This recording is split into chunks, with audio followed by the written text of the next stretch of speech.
Tollywood box office దగ్గర man of masses NTR దేవర ఎలాంటి sensational create చేస్తుందో మనం చూస్తున్నాం. ఈ సినిమాను దర్శకుడు కొరటాల శివ డైరెక్ట్ చేయగా పూర్తి మాస్ యాక్షన్ డ్రామాగా ఇది ప్రేక్షకులను ఆకట్టుకుంటుంది.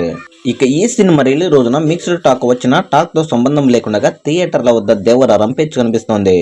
ఫలితంగా తొలి వీకెండ్ ముగిసేసరికి చాలా ప్రాంతాలలో ఈ మూవీ 90% పైగా రికవరీ చేసినట్లు మేకర్స్ తెలిపారు. ఇక మండే టెస్టుల్లో ఈ సినిమా వసూళ్లు కాస్త డ్రాప్ అయినా రేపటి నుండి అంటే అక్టోబర్ 2 నుంచి దేవర మళ్లీ పుంజుకునే అవకాశం ఉంది.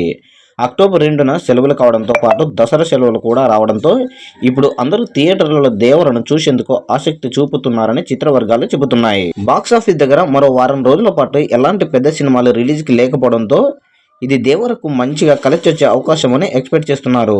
ఈ సినిమా నార్త్ అమెరికాలో $5 మిలియన్ రాబట్టింది. హిందీలో 30 కోట్ల కలెక్షన్లను రాబట్టింది. రాయలసీమలో 20 కోట్లు రాబట్టి సంచలనం సృష్టించింది. దేవర 5వ రోజు 15 కోట్ల షేరు 20 కోట్ల గ్రాస్ కలెక్షన్లు ప్రపంచవ్యాప్తంగా రాబట్టింది. 5 రోజులలో మొత్తము 2 తెలుగు రాష్ట్రాలలోనే 99 కోట్ల షేరు కలెక్షన్లు రాబట్టింది. ప్రపంచవ్యాప్తంగా 182 కోట్ల షేరు 350 కోట్ల గ్రాస్ కలెక్షన్లను రాబట్టి సంచలనము సృష్టించింది.